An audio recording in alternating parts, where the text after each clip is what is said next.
Le village des recruteurs, vous le savez, ce sont des entreprises qui recrutent, ce sont des organismes de formation et puis ce sont aussi des structures qui accompagnent les demandeurs d'emploi vers les recruteurs. Bonjour Philippe Huguet. Bonjour. Vous travaillez pour l'ATDEC. Alors en deux mots, l'ATDEC c'est quoi? Parce que c'est une spécificité, je crois, nantaise. Tout à fait. Alors l'ATDEC, on est en fait sur le regroupement de trois structures qui sont le PLI, le plan local d'insertion par économique, les missions locales, donc de l'agglo nantaise, et les maisons de l'emploi. L'idée, c'est justement d'avoir un accompagnement global pour les publics dans une dynamique de recherche d'emploi et d'insertion professionnelle, avec les moins de 26 ans au niveau de la mission locale, les plus de 26 ans au niveau du plan local d'insertion professionnelle et pour l'ensemble après du tout public de l'agglo nantaise, les maisons de l'emploi, où on va retrouver des ressources comme des ressources liées aux espaces numériques, gratuits et accessibles à tous, mais aussi des ressources plutôt orientées entreprises, parce qu'on a une équipe de service emploi entreprise qui va travailler avec les différentes filières porteuses sur l'agglomération nantaise. Et là, notre objectif, c'est de faire le lien entre les demandeurs d'emploi et les acteurs économiques. Alors justement, on entend partout ici que c'est difficile de recruter, c'est difficile de trouver de bons candidats. Est-ce que pour vous, du coup, c'est plus facile de placer vos candidats? Alors plus facile, je sais pas. En tous les cas, on s'efforce d'essayer de créer du lien, notamment avec nos chargés de mission filière, où ils vont mettre en place tous les ans 2 ou 3 d'actions d'ambition filière, on appelle ça comme ça, où des groupes de personnes intéressées par une filière. Donc on a des filières liées à la petite enfance, au santé grand âge, au numérique, au transport logistique, des filières au niveau des métiers verts aussi. Tous ces secteurs d'activité qui effectivement ont cette difficulté nous disent on a du mal à recruter.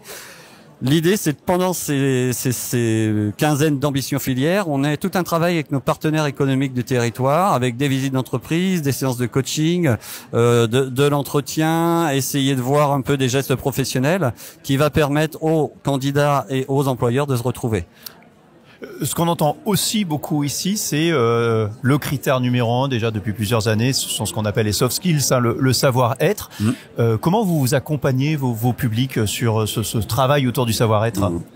Alors, le travail au niveau du savoir-être, en fait, il peut être mis en place déjà lors des entretiens individuels avec les conseillers, en fonction du rythme d'un nombre d'entretiens qu'ils ont prévus. On met en place aussi des ateliers qui vont permettre aux personnes d'aller toucher, entre guillemets, effectivement, ce qui va être de l'ordre de l'estime de soi.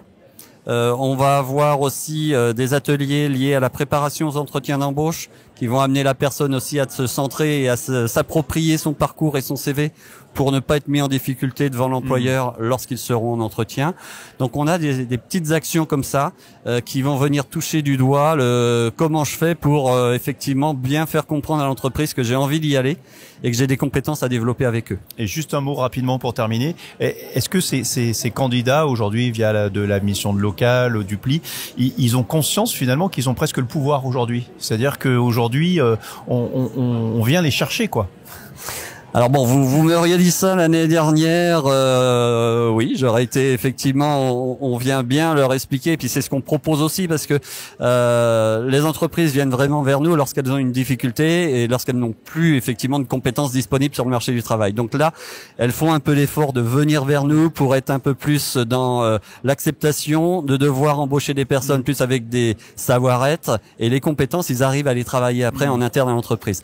Là, depuis fin d'année et début d'année, malheureusement, on sent que ça baisse un tout petit peu. Donc, on a sur le marché du travail un taux de chômage un peu plus important, donc des compétences disponibles dans les personnes qui viennent d'arriver au chômage.